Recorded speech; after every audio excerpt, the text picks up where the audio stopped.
All right. So, good afternoon, everyone. Good afternoon, Chris. Hi. Thank you for accepting the invitation. I know you have a lot of things to do, especially you're very ambitious. So you want to save the world, and you think you can do that? Probably not the whole world. I think I want to do my part. Okay. And thank you for inviting me too. Thank you for having me. Okay. So, Yeah. Chris, how would you describe yourself? Um, in what aspect? Just like overall, or Yeah, the yeah, things that I'm ambitious because about? the first time I saw you, Yeah. it says miracle on your board. Free miracles. Oh, it says free? Free Okay, miracles why on is a it chalkboard. free? Well, the one passerby one time told me that all miracles are free, and he's technically right. All miracles are free, but How? it's the reason I came up with it is there's multiple reasons, but mainly I want to attract the word free always attracts people. More people? More people, and the idea of a miracle is it creates some curiosity in people, and they want to know Oh, what it's yeah. all about. And so the idea is to to put an uplifting, hopeful message, and something that will also attract people. Oh, people to who come need talk to me. something different to People who happen. need some help, people who want help with some life problems that they have to approach me on Thursdays and But the first thing that came to my mind is it like a placebo? There's nobody who's going to get a miracle. Is it like they think it's going to be a miracle and then Yeah. it does happen yeah. because they believe in you, or you give them a reason to believe? It's not a miracle in the traditional sense that we've come to know it nowadays. So, like Jesus doing miracles, for example, or divine miracles. Although that's possible. What the part of the reason that I like the word miracle is because the origin of the word. If you look at the etymology of Yeah. the word miracle, I didn't what look. what it mean if it comes from, I believe, Latin, and it may even have some roots. I believe in Sanskrit, but it means something so wonderful that you can't help but smile. Oh, that's nice. And what I do with people is when I help them figure out this problem that's been in their life, Yeah. and they've been dealing with it for years and years and years, Really? and they don't know how to overcome it. Wow. When I show them how to break down that problem and understand the source of that problem, Mm. and when they have that realization, They can. they can't help but smile. They can expect something to happen. Yeah, yeah, yeah. So this applies to life situation, not to medical situations. It can apply to medical situations too. There are certain physical ailments. You mentioned the placebo effect earlier. Yeah.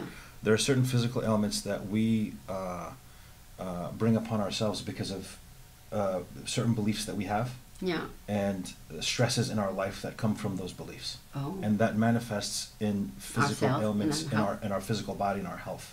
So, a word that many people like to use, or a phrase that many people like to use, is it's not disease, it's dis-ease. Oh, yeah. Right? Yeah. So there's something that is blocking you, that's bothering you, that's not right with you, That's true. and it starts with mentally. Mm. It starts in your mind, and then it manifests into your body in a lot of cases. So if I help people unlock that piece mentally, then that translates into a relief of their physical symptoms as well.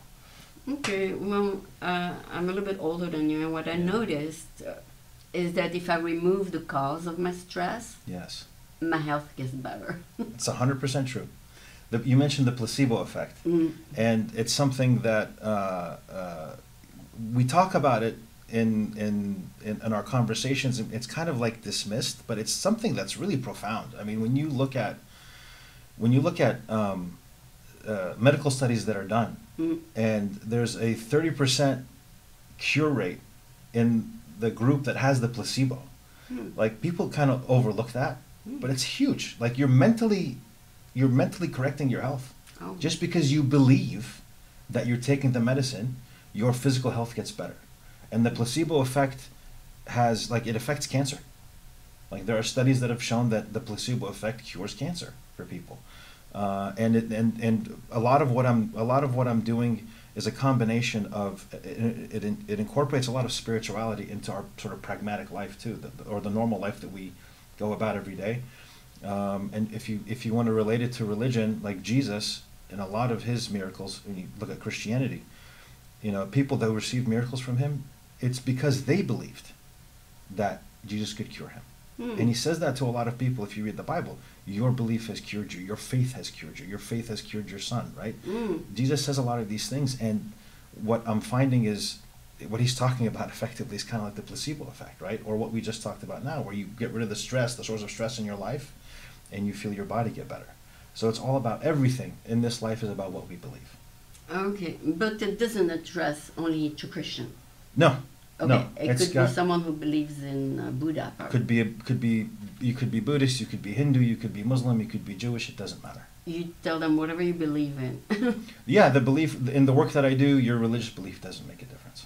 I believe that all of the religions are different facets of the same diamond. So what doctors do in France is they take people who have a condition and they move them for 60 days in a new environment. Because usually your environment, all of it combined, cause that disease. Yes. So they move them to, let's say, a center where they're no longer in contact with their memories in the house, with the people in the house. They just remove them for 60 days and their health improves because they're not in contact with those toxic people. They're not in contact with the toxic environment. So, but the problem is when they go back to their home, then the problem reoccur. Correct. So it's better to move out of your house if you feel you're getting sick there. Well, I think it's helpful to move out of your house, but really what you want to do is the toxic environment is not the cause of the problem. Okay. The toxic environment is triggering a belief within you about yourself. I see. And that's the problem. So what do we do with people who cannot afford to move out, maybe to the beach or to the mountain? Right. You have to find someone who can help you. So you have to find someone who can help you break down whatever that core cause is, that core self-belief that you have. It's always a negative self-belief. Okay. It's a belief that you have about yourself that is negative. And that's what happens. Your environment is triggering that. Yeah.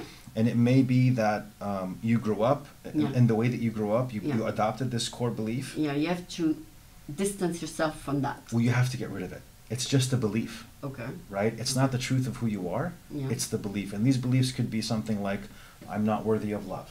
I'm not worthy of money. I'm guilty. I am shameful. Right? How does the environment will change those 4 things you mentioned? The environment doesn't change it. The environment triggers those things. Yeah. And that causes you to be stressed out because it's basically triggering this belief for, I am not worthy, I am not loved, I am guilty, I am shameful. So what do you do in that case? What I've learned is a technique. I began working with a life coach a couple of years ago. Yourself? Myself, and this is how I started doing this. She helped me come to some really profound realizations about myself and about my belief system about myself. Yeah. And she basically had a framework, a very simple framework that will allow you to understand why you're having these problems in your life. Why is my environment so triggering to me and causing me problems? And then she also has a technique that's called the clearing process, which allows you to release these negative self-beliefs and replace them with positive truths about yourself. Okay. Did you move out? I was kind of forced to move out, but yes, I did move. I went through a lot of changes during that time, but the big thing that affected me was a lot of the core beliefs that I had about myself, that I am not worthy, that I am not worthy of love, not worthy of attention, not good enough.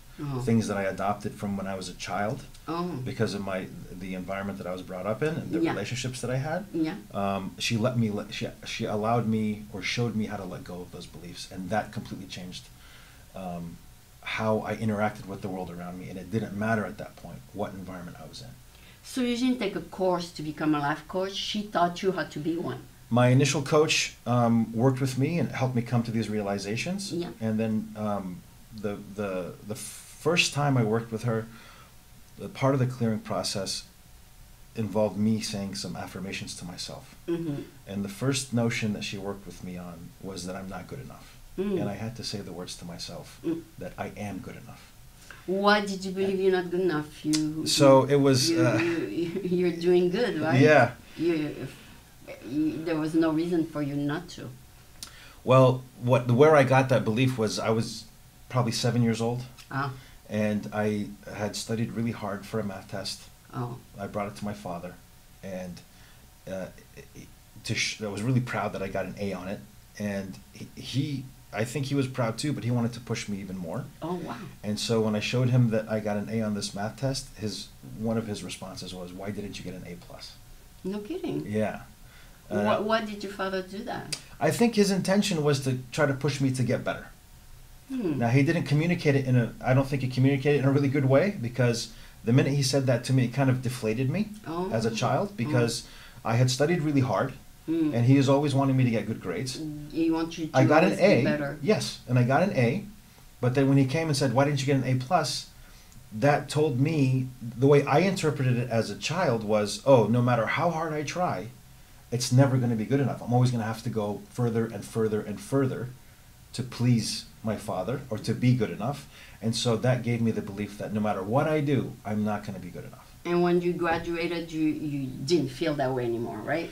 Well, it wasn't so much about graduation. I took on that belief and I had it throughout my entire life. I carried that belief with me for about 30 or 35 years. Even after you graduated? Even throughout school, throughout my work life, throughout my young adulthood, throughout my marriage, all of it. And the way it manifested in my life was I began to procrastinate. Oh. And I didn't really put a lot of effort into things because I had the belief that no matter how hard I work, I'm never going to be good enough, so why should I put any effort in? Yeah, but that was the logic at that was some playing in my point head. You graduated and you felt proud of yourself, and then you felt proud of yourself maybe through your career. Why would that change your belief system? Yeah, these beliefs you don't even know that those beliefs are there. Ah, okay. Right? Yeah. You adopt them when you're young, and you don't even know that they're existing. They're just kind of operating in the background. You don't notice them. And so it's hard when you don't even know it's there. It's hard to let it go. I needed a life coach to show me that, hey, the reason you're procrastinating a lot of things in your life is because you have this belief that you're not good enough. And she kind of guided me from the pattern that I was seeing in my life, which was procrastination. She guided me backwards to discover and uncover what that core belief I had about myself was.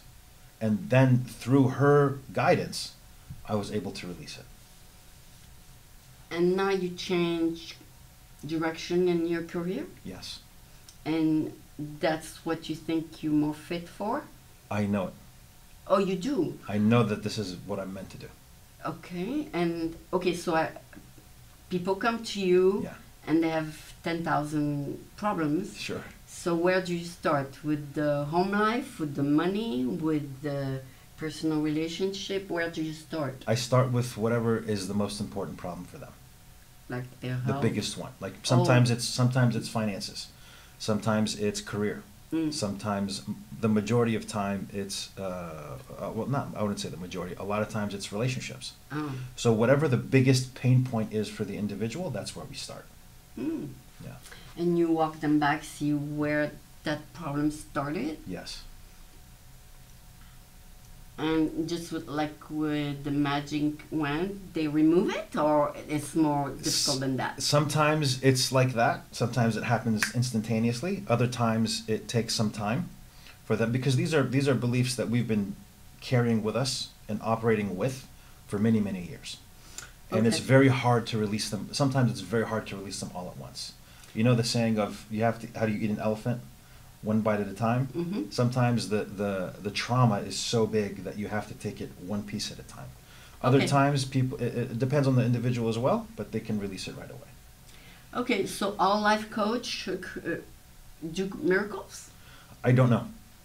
I don't know. I mean, if you say all it takes is to go back to the origin of the problem and fix it, does that mean that anyone who's trained in that technique can accomplish a miracle in the person they see?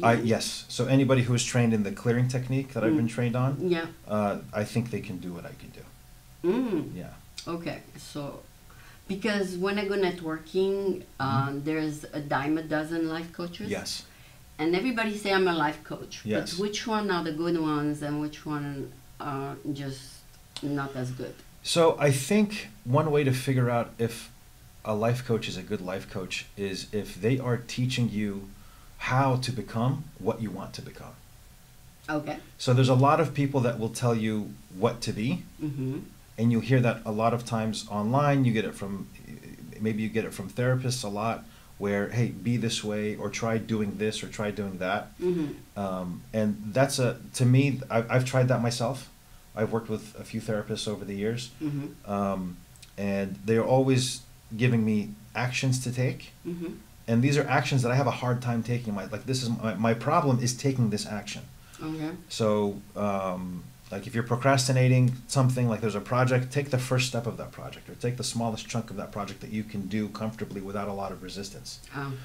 And that for me was hard. I had a lot of resistance. Okay. Until I found somebody who actually broke down, like my life coach gave me a framework that I could use to identify problems in my life, and then analyze them and figure out what is the core belief that I have that is causing this problem to manifest in my life.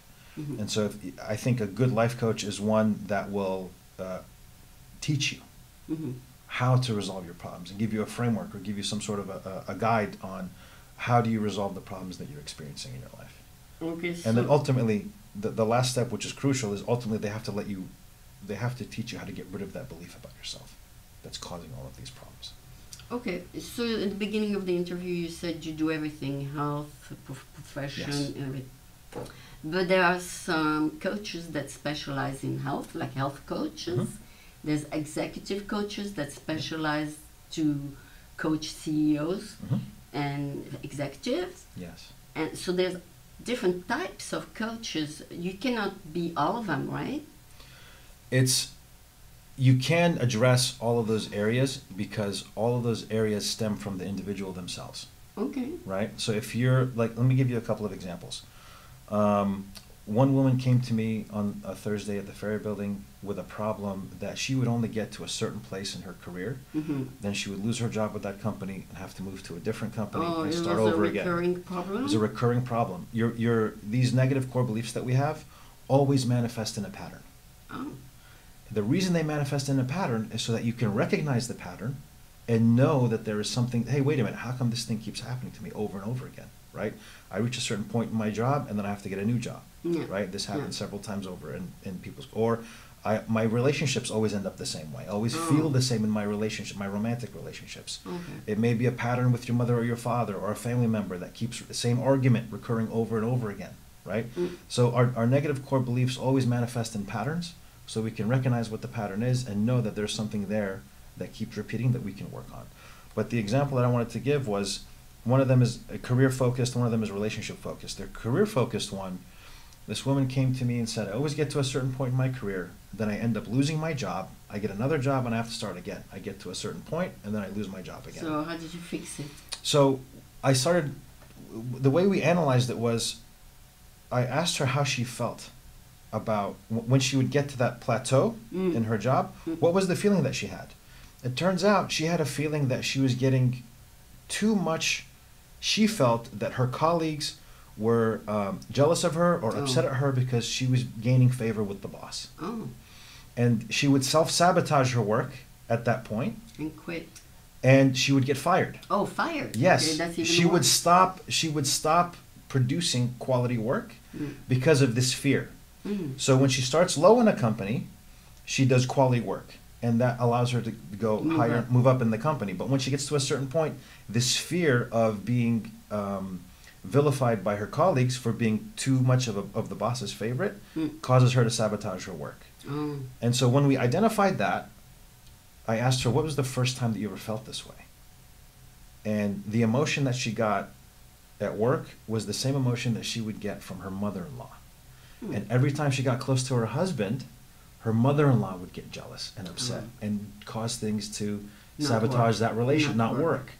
And so this was where she picked up this belief that she couldn't get close to a person that is in a certain, I guess you could say, a certain status, right? And we identified how she felt. And then from that, we identified the core belief that she had, that she wasn't, I forget exactly what it was, but something along the lines of she wasn't good enough to go to the next level. To go to the next level. Okay. And then we did the clearing on that, and I unfortunately I gave her my card, and she hasn't really reached back to me. But that's an example of somebody whose work life is being affected.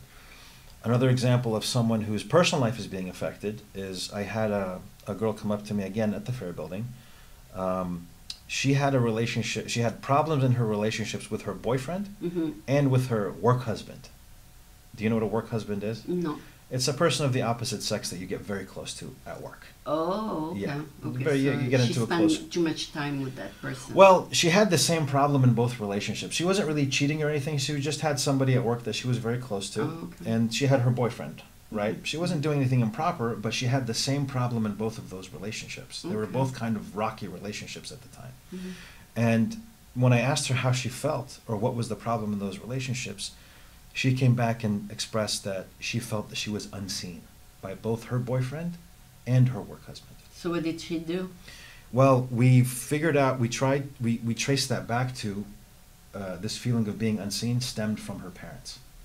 When she was a child, her parents would always promise her things and not fulfill their promises. Oh, that's bad. So mom would say, "Oh, I'll be home at 8 o'clock to play with you," or "I'll be home at 7 o'clock to play with you," and mom would not come home. And as a matter of fact, she was experiencing that same pattern with her parents currently. Both of her parents were gone on work trips, and they were both supposed to come back and spend time with her. And in fact, her mother had some books that she was bringing back for her as a gift. And at the last minute, they both postponed and said, "We have to go to other countries to continue our work trips." And they didn't come back to see her. And her mom even said, "I'm going to send you the books via mail, and I'll see you later." How about the people who get married several times and they keep remarrying the same person? Yeah, the same type of person. Same type of person, and then they divorce. And they marry the same type of person, and then they divorce. Yes. So they are looking for that type of person. So what happens is these beliefs that we have about ourselves, they on a metaphysical level, our soul vibrates at that low vibration. So we attract the same kind of people? We're attracting the same kind of person into our life all the time. The girl with the problem with the husband, with the boyfriend and the work husband was attracting that same problem. The woman who kept on having the same problem in her career, plateauing and then going to a different company, she was attracting this problem, right? Okay. And so what you do is you attract these people into your life, and what you're attracting is, let's say you have this belief that you are unworthy of love, right? Or that you're not. Let's say you're unworthy of love. You're going to attract someone that makes you feel worthy of love. Good. Yeah. Right. Yeah. And what's happening there is you're getting into a bargain with that person. Why? Because that person is also attracting you at the same time. Oh. Right? Now, your problem may be unworthy of love. Their problem may be that they don't feel, let's say, for example, they don't feel safe. Oh, okay. Right? Okay. They're giving you, they're filling your bucket. Yeah. I need to feel that I'm worthy of love. You're going to give me that. And that person needs to feel safe. I'm going to give you safety. So you both have the same problem? You have different problems, but when you attract each other, you're attracting each other to kind of fill each other's gaps. Voids. Fill the voids, exactly. Yeah. The problem with this in relationships is you're trying to fill an emotional void with something physical. It may be, and the physical thing is the endorphin rush that you get, right? And so this person makes me feel good. It gives me a good chemical feeling in my head that kind of abates my feeling that I'm unworthy of love for a little while. My partner doesn't feel safe. I give her a feeling of safety that gives her an endorphin rush, right? And that kind of abates her feeling of insecurity for a little while. But the problem is this can only go on for so long. And what happened at the end? At one point, somebody breaks the bargain. Oh, they don't make you feel safe. They don't make you feel safe, or maybe they've evolved a little bit. They don't need you to make them feel safe anymore. They don't want to make you feel safe, or they don't want the relationship. The relationship falls apart. Right? The way you want a relationship to be successful is you need to identify these negative core beliefs that you have and release them. And in releasing them, you become your true self. Because that negative core belief that I am not worthy of love, for example, is not who you really are. This is a belief that you took on because of some trauma in your life, and you're carrying it with you. Mm. And when you release that belief, you get rid of that belief about yourself, and you understand that you are truly worthy of love, then you become a much more secure person. You become a much happier person. This negative belief, which was blocking you from becoming this secure, happy person that you naturally are and should be, is now released, and that version of you can come out. Yeah, yeah, like Einstein said, everything is energy, so we attract the energy that we project. That's exactly right. So we need to get rid of the negative energies to attract the right person. Correct. So how does that work with health? Do we need to release negative beliefs? Yes, yes. I haven't worked too much with Health? with physical health. Yeah. It's mostly been the types of examples that I've given, relationship examples. Easy thing to solve. It doesn't need any medical No, background. the framework is the same. Okay. The framework is the same, whether you're having a relationship issue, or you're having a health issue, or a financial issue, or a career issue. The framework is the same. Okay. How does that issue make you feel? And then we trace that back to Where it started? where that negative belief that's causing that issue to come up. And then when the clearing technique, when you do that, it allows you to release that negative belief that we've identified. So do you use any type of release technique, like the tapping or the theta or the... There are many techniques to Many. release. Which one is your favorite? So the one that I use is called the clearing process. Oh, okay. A lady named Sandy Levy-Landine came up with it, I think, back in the late 80s, early 90s. Okay. She is the one who taught, my life coach basically learned from her? a student of hers. Mm. And when I had this moment with my life coach, right, I released this idea that I wasn't good enough. Mm. I immediately knew that it was such a cathartic moment for me. I cried for like 2 minutes. Oh, you knew it was the reason? Yeah. When I let that go, and the relief and the happiness and the release that I felt was so powerful that I said to myself, I know that this is what I'm meant to do, and I want to learn everything that I can about releasing fears and releasing all that. fears and releasing beliefs, about consciousness, about psychology, about spirituality, because I want to give as many people the opportunity to have this kind of release as possible. Okay, did you take an extra class to learn it? So I actually got in touch with Sandy, Mhm. and she agreed to mentor me, and she's been mentoring me for about 2 years now. You mean the person Oh, who 1 year. invented the technique? The clearing process, yes. Where is she, in California? She's in Washington State. Oh, so you communicate with her? Yes, we talk over the phone, and I've actually gone up to visit with her, and I did in addition to all the work that we've done over the phone, I did a week-long training with her in Bellingham, Washington. And that turned out to be very good for you? Yes, as a matter of fact, I did the training with her. So I've been constantly training with her for the past year. The in-person training I did in January of this year. Oh, wow. And then I had everything that I've been learning and everything that I've been sort of waking up to consciously kind of solidified for me. It's synthesized in, I think, February of this year. I had a shift in my mindset, a shift in my perception of the world, and I began doing the clearing for people. Began doing the clearing for people, and I began doing the free miracles in April of this year. Free miracles. Yeah. So when you get to the point where it's not free anymore, after your initial consultation free, just like dentists, they give you a free initial consultation, then you have to pay a huge amount of money. Like, no, actually, I'm not charging right now. Not even at the second consultation? Not even the second consultation. I'm working with about a dozen different clients right now. Yeah. A lot of them have come from friends of friends. Yeah.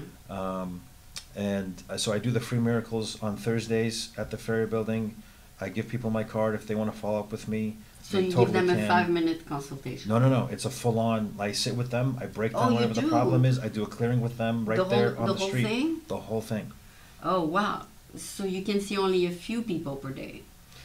Yes. It hasn't gotten to the point where there's a line of people, right? No, I mean, you got to give them time. Correct. Yeah. So once someone seems to be like a good candidate for your technique, you spend time with them, then you say, how do you feel about it now? And then they say, okay, I'll follow up with you. Or they say, oh, thank you, I think I figured it out. So I give them my card. Yeah. If they want to follow up with me, they have my contact information. I've helped a few dozen people on the street. I've only had 2 of them follow up with me Okay. who want to continue to work with me. On the other, you cured them on the spot. I'd like to think so. I haven't heard back from them, so I don't know. All right. They Yeah. don't need you anymore, right? Maybe not. Or Okay. maybe they just haven't reached out. But you did your part on that. I've done my part. I've had you could see in the moment when I do a clearing with somebody on the street. There's a they cry. I can tell that there's a big emotional release. Oh, that there's happens. an emotional release, Yeah. okay. Yeah. And you don't do that with people who are too close to you because they are your friends and they don't want you to know too much about their personal life. So you do that with total strangers that you will never see again. I do it with everybody. Okay, because in bars, people confide in the bartender because they know they won't Yes. see him again. Yes. But with people you meet on the streets, it's about the same thing. They know they're not going to see you again, so Mhm. they don't mind telling you something very personal. Hmm. You're right. But I also work with friends and family. Oh, okay. I have some very close friends of mine, like childhood friends that I've grown up with and I've known for 20 or 30 years, Oh. that have come to me and said, after I started doing this, they've come to me and said, I have this problem or that problem. Can you help me with it? And I've sat down And with you tell them it's 100% confidential. I Of won't course. tell the family about it. Of course, yes. Yeah, because it's very important.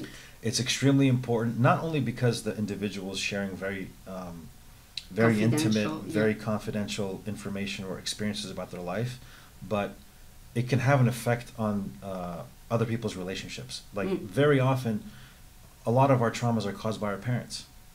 And it's not that our parents have bad intentions. Like my father is a good example. I love him to death and he loves me to death. But he did the best that he knew. Okay. And that caused me to have an These issue, doubts. these doubts. And so when you talk about this stuff, it can very, very easily sound like you're blaming your parents or putting the fault on them, right? And So you're not going to turn around and call the No. parents. Of course not. Of Okay, course so not. what are you going to do? Nothing. It doesn't involve the parents at all. Like this is the same reason that it can work for your career, financial, your health, your what relationships. It's all about the individual. Every aspect of your life is a reflection of who you are. And if you can get rid of these negative beliefs about who you are, all these aspects of your life magically change. But what if you're dealing with the minor, like 12 years old? Hmm. It's your duty to call the father, no? In that case, yes, I haven't really dealt with children. People Okay, under 18 so- I haven't dealt with. Oh, okay, so that you're safe on that side. Yeah, and there's even, I would even say, you have to deal with younger people in a different way because They're very influenceable. I mean, they tell you something, and whatever you tell them to do, they might do it. yes, but it's more about like where they are in their development, right? Mhm. If they're too young, their awareness isn't at the point where they can maybe their awareness isn't at the point where they can observe themselves, Mhm. right? Maybe they're not self-aware yet, or not self-aware enough. Mm. So I don't have any experience dealing with kids, but I know that there are kids from a variety of ages, as young as maybe 10 or 11, Mhm. that life coaches work with, and they help them understand the relationship dynamics at a minimum, right? So if you have a parent or a step-parent or an uncle or somebody, an adult authority figure in your life who is constantly yelling or constantly upset, it's very important for that child to understand that those experiences are not a reflection of who they are.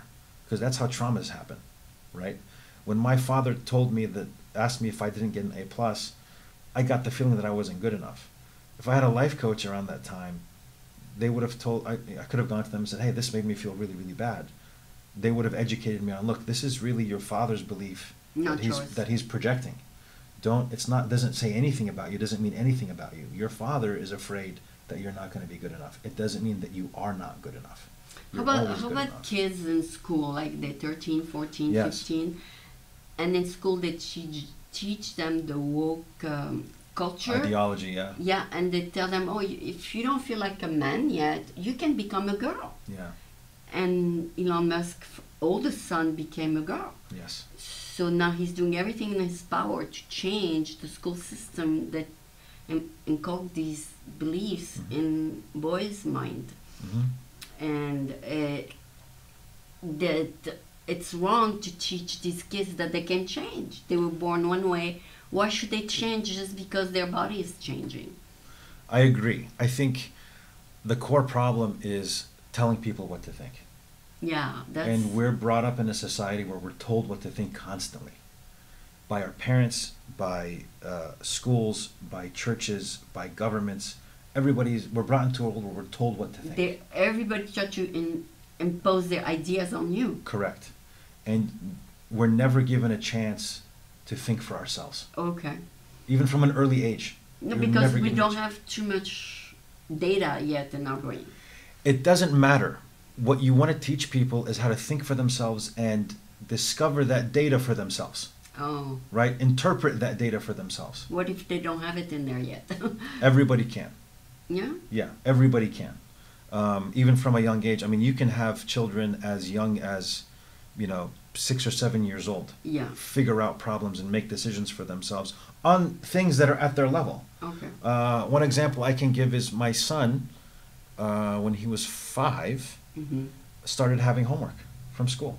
So what did you do? I came up with a framework for him. Yeah. Like, okay, I want you to do your homework. You have to start on your homework by 6:30 at the latest, so that you have an hour, that by 7:30 it's time for us to get ready for bed. And he's like, okay, Dad, we'll do that. And the first day we were doing it, he wanted to take a bath. So he took a bath. At 5:30. He started, let's say, at 6:15. 6:30 comes around, I'll knock on the door. How's it going? It's time for homework. Oh, give me another 15 minutes. Okay, how can I help you finish this, and how can I guide you along? He said, just come back in 15 minutes and let me know the time is up. I'm like, okay. I came back at 6:45, and he's still playing in the bath with his toys. And I said, okay. Isn't that a little bit micromanaging your son? No, because I'm not telling him. I'm trying to assist him. Right? I'm letting him make the decision of when should I get out of the bath so that I can start my homework on time. But you don't tell him to. I'm not telling him to get out. I'm trying to get him to experience what it's like to do this on his own. So he decides if he wants to get out of the bath or not. Yes. And so what happened is I came back at 6:45. He said, give me another 10 minutes. I said, no problem. I came back at 6:50. So I'm letting him choose, right? Yeah. I came back at 6:50. He got out. He took 20 minutes to change, right? And now it's 7:20, 7:15-ish, whatever. And he has math homework and spelling homework and reading to do in like 10 or 15 minutes. Does he really have to do it? Yeah. Oh, he does? Yeah. At that age? Yeah. It's simple homework, right? But it's still homework. It's a responsibility that he has now. Oh. And so when he got out, I said, okay, you have 10 minutes to finish everything. And at 7:30, we're cutting off. No more work. You got to go to bed. So what is he going to do? He flipped out. He started crying. He was very anxious. He was very upset. And I said, why you tell him that? Let him finish even at 10. Well, I said, okay, what's the problem that we encountered tonight? What's the thing that you could have done differently to avoid this stress and anxiety? And he immediately says, I should have gotten out of the bath at 6:30. I said, okay. So, no, but maybe he likes to stay up at night. Let him stay up till even midnight. Well, he's still, if he was older, I wouldn't care. I think at that young of an age, when you're 5, you want them to go to bed early. You want them to have a routine. You want to make sure they get their sleep and all that kind of stuff. And I also want him to understand that you have to take care of your responsibilities at a proper time. And so by creating the stress for him of, okay, I only have 10 minutes to do it, it gets him to understand that, staying in the bath caused this problem for me. How do I fix this so that next time I can get my homework done on time, I don't have the stress, and I'll solve this problem. And so what he ended up doing was coming up with like a sheet of like 10 different steps of when I come home from school, here's what I'm going to do to take care of my responsibilities and make sure that I get everything done on time, and I can still have time to play and have fun. So you're guidance kind of father. My father never controlled us. Yeah. So I never did my homework. Yeah. And sometimes, because I liked the homework, I would stay up all night. So it was up to me to decide what I liked. Yes. To do, the subject I liked. Yeah. And what I didn't like, I wouldn't do. Yeah. And also that was way too much on me to decide what I should or should not do. I would decide what I like to do and what I don't like to do. And I was free to choose. But in your as a parent, you tell your child what they should do. Like if they hate math, you tell him he has to do math. Yeah. Well, I'll try to understand why he hates it, right? Oh, If he just hates it because it's work and he doesn't want to do the work, that's one thing. okay. But if he hates it because he's having a difficulty with it, or he feels that he's not good at it, or not smart enough, Then you help him. then I help him understand that, no. Why he hates it. Yeah, like, why do you hate it? Oh, I'm not good at it. Okay, well, let's get you better at it. You don't have to stay not good at math. You can actually work on it, and you actually get better at math and get smarter at math, and then math will become easier for you. Oh, And so it okay. really kind of depends. Again, everything in our life goes back to you, Mhm. right? You are, like, our life is meant for us to learn and evolve and grow both mentally, physically, spiritually, all of the above. So if you can help him in any topic, like math, English, or whatever science, Mhm. then how is he gonna discover if he becomes good at all three? How is he gonna discover what he likes? I think the way you know what you like is whatever amplifies your energy. Okay. So when I go out on Thursdays, Yeah.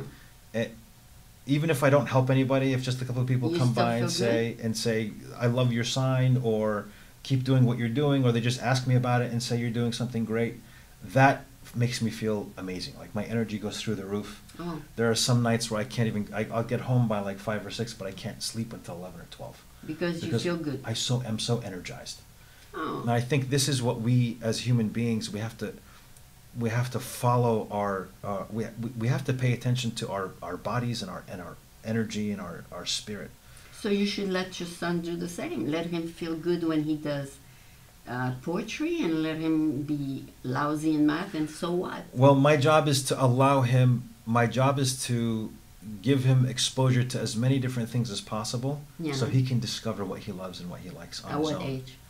I think at any age. I have my nephew, when he was 3 years old, he happened to get a drum set Yeah. as a gift, Yeah. and he immediately started doing, He rhythms liked it. on the. It was just 2 drums, but he immediately started doing it, and now he's He's good at music. 11 years old. He's a fantastic drummer. He's doing, he's learning. He's taking lessons, but he found very early on in his life that drumming was his passion. It made him feel good, and he continues to do it.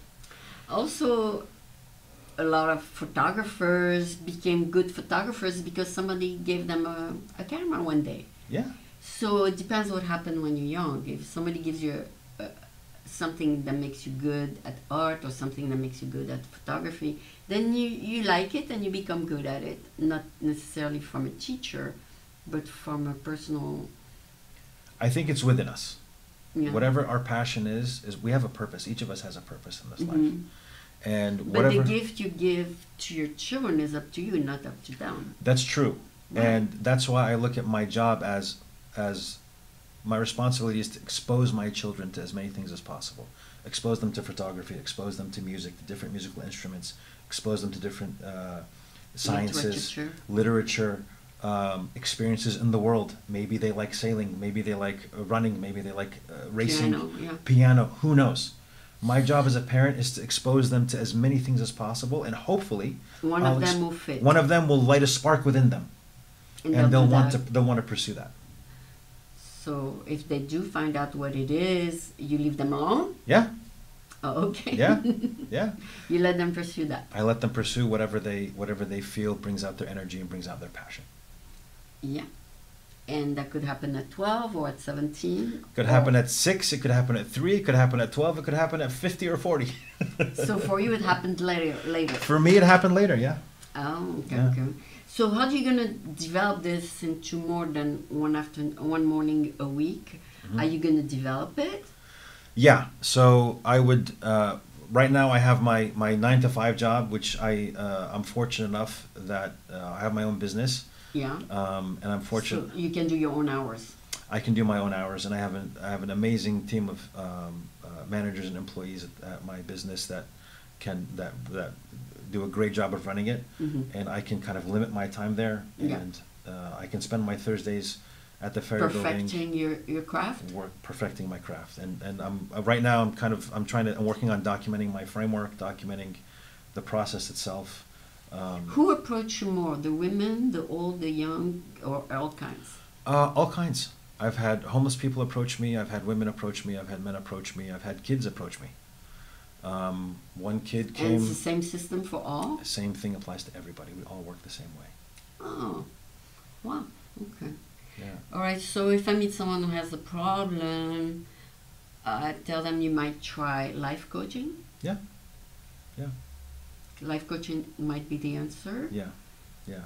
But like you said earlier, the different life coaches have different techniques that they use, and you want to find one that works best for you. All right. So 2 out of 20 follow up. Do they follow up by phone? Yes. So what I'll do you is give them a business card. give them a business card. The two that have followed up have either emailed me or I think they both emailed me, and we set up regular sessions, weekly sessions or bi-weekly sessions. Okay, but you're not neither a psychologist or psychiatrist. You No. are a life coach. Correct. You don't go into the brain. You go into uncovering the problem from where it started. Yes, it's more a focus on the emotions that you feel, right? And it's very related to psychology. So you took a psychology class? I haven't taken any psychology classes. No? I'm aside from my mentoring with my work and my education with my mentor, I'm self-taught. Okay, so if someone approach you and say, what are your credentials if I want to follow up with this, do you tell them I have a background in psychology, a background in being coached by a life coach? Do I have a background in this and that, so they can trust you, or you don't even need to say that? I haven't been asked. No? No.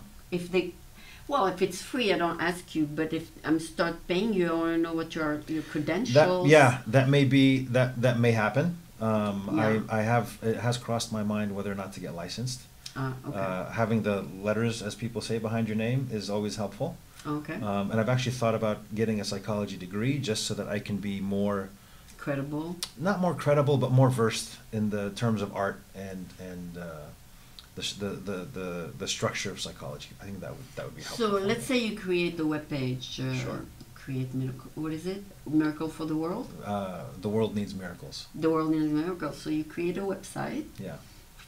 And you say, I work with adults. I work with these area of your life: professional, financial, health, and relationships. Mm-hmm. And this is what I do, and this is how I will help you. And then you should put some kind of credential on the website.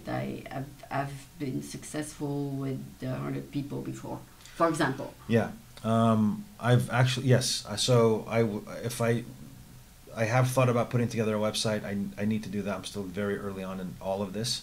But one thing I do want to put together is a website with once I get enough testimonials. Once I get enough testimonials, it'll have a lot of testimonials on it, and I'll ask. And then you'll post the testimonial. Correct. Yeah, I know some people take testimonials from other people's website and put them on their website with fake names from the author. Yeah. If it's written testimonial, but the video testimonial is more believable because at least you see the person. You just didn't change the name. Right. So yeah, so you can put millions of testimonial if you borrow it from someone else or you make it up. I wouldn't want to do that. Yeah, so you want a genuine testimonials. Absolutely. Someone who really worked with you. Yes. And how many really worked with you who can say you good? So at this point, I have 3 people that have been working with me for about 3 or 4 months. Yeah. And it seems like they no longer need my help anymore. So those people, before they vanish in society, you ask them for a little video clip? Yes. So this is all very, very recent. I've reached out to a couple of them the past couple of weeks to schedule our next session, and they've basically accepted. They've not accepted. They've said they have not really wanted to schedule anything, and they've said that they'll get back to me when they need to, or when they feel the need to work with me again. If another problem arises in their life or something like that, or they need my help, they'll reach out to me. But for the testimonial, they don't want to be seen on the video. Oh no, I think they'd be happy to give me a testimonial. I'm just talking about the fact that they've gotten to it seems like they've gotten to a place where they're happier now, Mm-hmm. and those folks are the ones that I would reach out to for a testimonial, and I'm like 90. Oh, you're building up I'm building your up base. still, yes. Like I said, so very early on, I'm still building up the base, but I probably have, I would say 3 or 4 people who would be more than happy to sit down and do a video testimonial with me. Or I've even thought of interviewing some of my clients once they get to a certain stage in their development. I've thought about actually sitting down and doing something like this, where Yeah. it's more like a podcast style, Yeah. or an interview, and just having them talk about How you their help them. experience Okay. while working with me. And my whole goal is to help as many people as possible. So if they can talk about their experience and what they went through and the things that they felt and the things that they realized about themselves, if that will help other people, that's one thing that That's what you I've want? thought about wanting to do, yeah. Okay. Then you can start building your website. Yes, yes. And yeah, so it's a process. It's a long process. Yeah.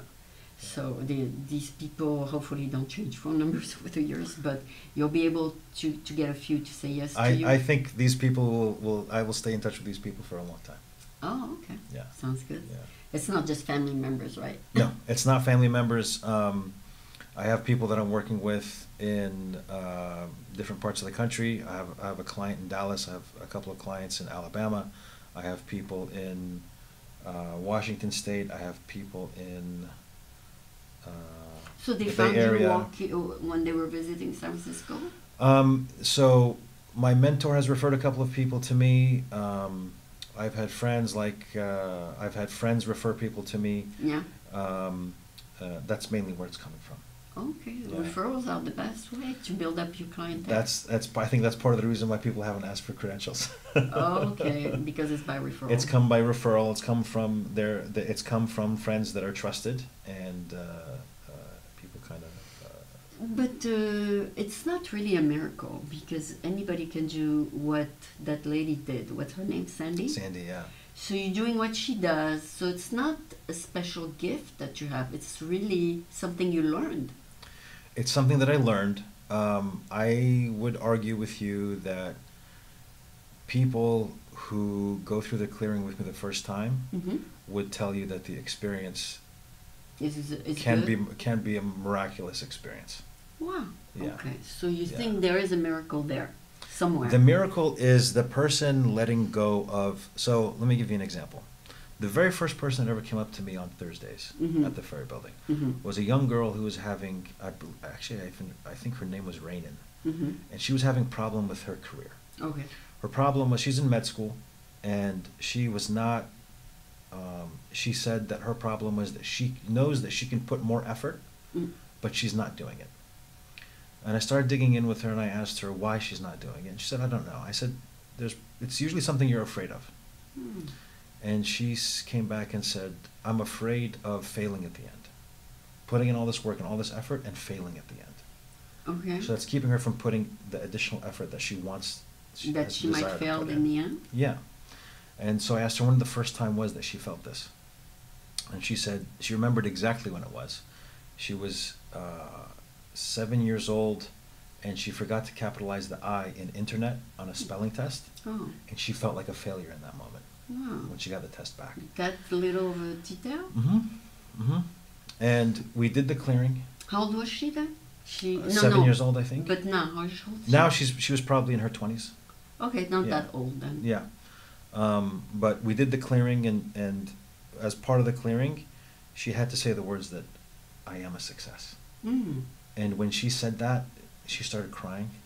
And she felt good. She felt amazing. And when she got up, I asked her, I said, "Would this qualify as a miracle?" She goes, "Absolutely." Wow. So, So yeah, so you actually did it for her. yeah, I think I did. Oh, okay. How often does it work, and how often doesn't work? I think it always works to some degree. Oh. Whenever I do a clearing with people, I think it might be a good idea to actually talk about the clearing process itself, but whenever I do it with people, they feel even a slight lift in their energy, Mm. right? A slight, release of negativity. Mm. Sometimes people feel a big one, Sometimes it's slight, and you have to do it a couple of times for things to for people to kind of progress and continue to let go of whatever it is that they're that fear-based belief that they're hanging on to. But something always happens. Okay, great. Yeah. So, I don't know, but for some reason the word miracle comes to my mind when something accomplishes something supernatural, not Yes. process Yes. oriented. Yes. So it's not a supernatural gift that you have. It's no, I don't have a supernatural gift. Well, Like if I come to you and I have incurable disease, you don't have a supernatural gift to fix I'm it. not Jesus. No. No, that's what I'm saying. You Yeah. don't have a gift. No, but I would argue with you that the feeling that people get is something that many people would consider as supernatural. Really? I went through, yes, as I was going through this and releasing a lot of my negative beliefs, I had experiences that I would consider, they're all energetic, but I would consider them some people would consider them supernatural. Mm. Yeah. And for people who don't feel comfortable divulging their personal issues, Yeah. what is the superficial way of working with them?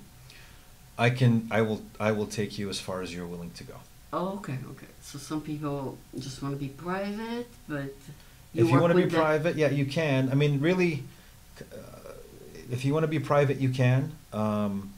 I don't think, I think in order to have a really good result, Yeah, you have to be willing to be open and vulnerable. open up. Yeah. Okay. And then you erase the whole thing, right? I mean, you don't keep track of it. I don't, so I do keep notes on my clients just for me to know. Oh, just for you. Yeah. And then you delete the whole thing? Well, I don't really put a lot of detail. I may Oh. just put like a first name or an Okay. initial Okay. as to who it is. And then you remember who they are. Yeah, I kind of keep track that way of who it is. So when I meet with you next, I have notes to go over, because a lot like You communicate by email, text, and phone. yeah, I can communicate in any way, but when we do sessions, it's usually Zoom. Oh, Zoom. Yeah, we do it over Zoom. Yeah, but older people don't like Zoom. Yeah, sometimes we do it over the phone. I have a couple of clients that are older that only want to talk over the phone, and Okay. we do clearings over the phone. Oh. Yeah, But do you pick and choose who you want to work with? anybody. You don't pick and choose? No. So if someone approach you and you don't really like them, you don't say, I don't have an answer for this, and just move on. There's nobody that I don't really like. So you love everybody? I do. There was a moment, and this is part of the supernatural that I was talking about. About 4 months ago, I was shopping at Costco. Yeah. My cart is full, and I'm pushing it through. Yeah. And I look up, and there was a black man standing in front of me, and it just occurred to me that he's beautiful, like not in a like Physical way? physical, but like in a spiritual. Like he's a beautiful being. Oh, he radiates. It's not that he radiates. I saw him differently. This is a moment where I start to see people differently than I normally would in the past. Okay. I looked next to him. There was an Asian man, Mm. and I looked at him and I saw beauty in his face. I looked at the Asian woman next to him and I saw beauty in her face. So I So basically when did you start seeing beauty in other people? This is the moment. Oh, this was it. I was at Costco, and this is the moment that it happened. Mhm. And I spent the rest of my Costco trip looking at people, like staring at them in the face, and having this feeling of, oh my God, that's such a beautiful being. Oh, wow. Everybody that I looked at, I had this feeling about them. And it was this huge shift in my mind, in my perception of the world. And I don't judge people anymore at all for whatever it is you may do. Yeah. I feel like I have this love for everybody at the Mhm. core level. Yes, people are going to annoy me and people are going to rub me the wrong way, but What if someone just came out of jail? You're not going to see beauty in them, do you? Yes. They committed a crime. yeah, I had a guy come up to me on a Thursday who just came out of jail. And you still took care? Absolutely. What if his negative patterns rubs on you? They won't. You won't? No. I don't see what I've come to understand is people's negative patterns. When people express negative patterns, or you see negative patterns coming from people, they're suffering. That's why this pattern is coming out. They're suffering under a belief of, I'm not good enough, I'm disrespected, I'm not lovable, I'm guilty, I'm shameful. But what is this saying is you should hang out only the with the top 5 people who are better than you rather than hang out with people who are lower than you. This way you learn from people who are above you, not from people who are failures. I think, well, I'm not hanging around with these people. Or Well, you just help them. Let me put it this way. Both of those situations can apply in a person's life. Okay. There is one part of your life where you're wanting to grow and you're wanting to evolve and become a better person. So And you I hang think in out that with situation, you hang out with people that are at a better higher than level you. than you, Yeah. right? Or have more that's- advanced than you that's are. That's what they say. Hopefully that they can pull you up, Okay. right? But at the same time, there's people that you want to help and you want to bring them up. And Hopefully their negativity will not rub on you. my whole goal is to help them get rid of their negativity. Okay. Okay. So I embrace it. I want people who have negativity. They won't. Because my job is to help you let go of your negativity so you can become the highest version of yourself that you can become. So it will not influence your personal behavior. No, not at all. Oh, that's good. That's Yeah. good to know. Because I try to avoid people who might have a negative influence on me because I think they will make me become like them, so I avoid them. Well, the only way they can affect you is if you agree to let them affect you. Okay. And just make it brief with them. No, it's not even duration. If you can mentally not allow yourself to be affected by other people's negativity. Oh, okay. Sounds like a deal. Yeah. We still didn't.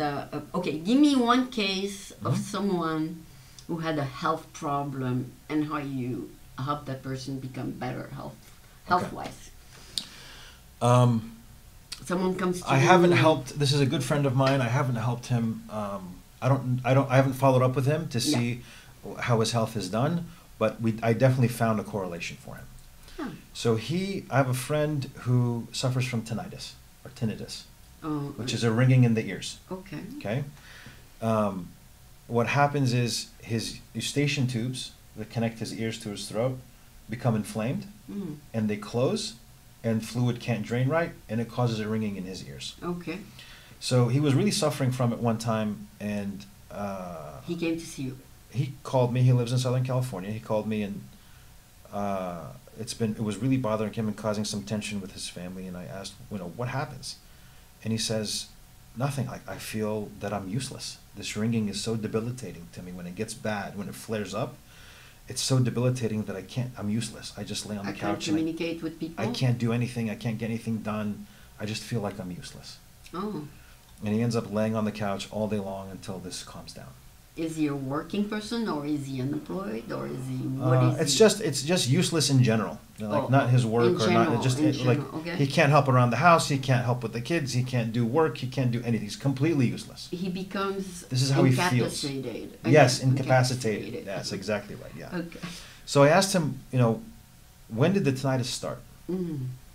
And he gave me the exact year that it started. Okay. And I asked him, what were the circumstances in your life during that year? Okay. And he was having a lot of trouble at work, and A lot of stress. his bosses were constantly telling him that whatever he did was wrong. He's doing it the wrong way. He's not good enough. He's a failure at his job. So he that's been shuts assigned to him. himself off? So what happened is psychologically, he was hearing all these very negative, very impactful things, negatively impactful things from the people around him, and he didn't want to hear it anymore. So his body came up with this solution to close off his ears. Ah, interesting. And I asked him, how did you feel when you would get berated like this at work?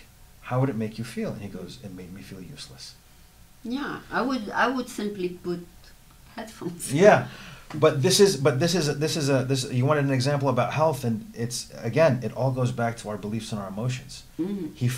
He was made to feel that he was useless. The context within which he was existing at that time made him feel that he was useless, and his body came up with a response to that emotion, that feeling. Did he quit his job? He ended up quitting that job, yes. Okay. But this feeling of uselessness stayed with him Even after he quit. and his whenever job. that got triggered, the tinnitus would flare up. Oh, so how are we gonna do this? So what I did is I did a clearing with him on this notion that he was useless, and that seemed, at least in the moment, definitely in the moment, it helped him calm down. The next day things were a little bit better, but I haven't followed up with him since to see if it's completely gone. So at least you pinpoint where it started. Yeah, yeah, Okay. So well, that's a start. I mean, yeah. for the poor guy, maybe he still gets it once in a while when he doesn't want to argue Maybe with it'll be someone. maybe it'll be less. Maybe it's completely gone for him. Maybe it'll be, you know, once every couple of years now instead of once every 6 months or 3 or 4 months. Who knows? What I do if I don't want to argue with someone, I just shuts myself off and I listen to something interesting, and I let them bark or whatever. But I don't know if that will cure the issue, but Well, you're preventing an issue from even I'm starting. I am an avoider. I avoid the issue. You're to- conflict avoidant. Yeah, exactly. Yeah. So I say, that's it. I'm out of this. We can dig into that right now if you want. No, that will be really. I'm willing to try if you don't go too personal on me, but um, when it started, Yeah, it probably started when I didn't want to hear it. yeah. Well, we'd have to, if you really want to. I mean, this exercise could probably take us maybe half an hour. Yeah, I so don't we know if- can do it off. We can do it off offline, camera if you off like. camera, yeah. Yeah. So yeah, that's interesting. And when you talk personally to people that you disagree with, Mhm. do you dismiss them? No. How do you handle the situation? I don't care about their beliefs, or like when you talk about disagreements. I mean, if I have a difference of opinion with somebody else, that doesn't No. matter. To me, they're still a human being Yeah. that has that on the inside, their essence is perfect and beautiful and loving, Mm. but they have this like these ugly beliefs that are covering up that beautiful essence. And I view my role as somebody who wants to show them that these beliefs exist and show them. Because they learned that from when they were young. Yes, and I want to guide them to see where these beliefs are and that they're there, and I want to guide them to release those beliefs so that beautiful essence of theirs can come out Oh, okay. If they're willing to work with you. if they're willing to. Yeah. Okay, so after let's say the first one is free. Yeah. Second one is Again, I don't charge. even all. even the third. No. Eventually, I may get to a point where I decide to start charging some money, but I'm fortunate enough now that my business is helping me live and sustain my life, and I can offer this free of charge to everyone for the time being, so that I can again like build my. But do you like your job outside of the world? It's yeah. I mean, I like it. I own my own business, so that there's a lot of freedom in it, and I have there's freedom. Yeah, and I have a wonderful group of people that work with me. So they're So- both good. They both are good. They're both good. The coaching is something that I'm far more attracted to and far more energized by and far more. Oh, so you're gonna expand passionate on about. that. Yes. Oh, okay. Yeah. Well, where can people find you? You are at the Ferry Building, but the Ferry Building is huge. Yeah. How can they find you? So on the south side of the Ferry Building, there's I think it's by Gate E. Gate E. There's a big set of steps there, and that's usually where I sit on Thursdays. Okay. And you'll see the chalkboard sign that says Free Miracles next to me, and And please, does it say please talk to me? no, it just says Free Miracles, and How do they know they can approach you? people just approach. Really? Yeah, yeah. Okay. I think it's implied that I'm offering something to them, and they most often people come up and they say, "What are the miracles about?" or "I want a miracle," or something like that. So They do say that. They Yeah. say I want a miracle. yeah, yeah. That's awesome. Yeah. Well, it's funny to make people believe in miracles. I mean, if you tell me I'm gonna make you walk on fire like Tony Robbins does, Yeah. he does the Yes. fire walk, Yes, and people do it and they don't feel the fire. that's exactly right. Yeah. So it's a belief inside the people It's that all they're about- not gonna get burned. Every aspect of our life comes back to what we believe about Did- ourselves. Did you do the fire walk? I've never done it. I would like to. I did it. Yeah, You don't feel the fire. it's amazing. Yeah. So, what was that experience like? Well, there's people in line and there's a fire, Uh-huh. and then you see other people actually not feeling the fire. So you did it with Tony Robbins? No, I did it with another group of people in Okay. Canada. Okay.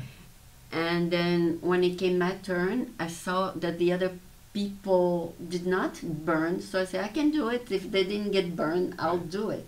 Right. And I didn't get burned. Yeah. So they were like testimonial that I will not get burned. Yeah. the context that it sounds like the context that you were in Mhm. was a context where people just were not worried about the fire. Yeah. And so you took on that belief, just like they had the belief, you took on that belief, and it worked. And it worked, yeah. Yeah. So because it worked for them, I say it should work for me. Correct. Yeah. Yeah.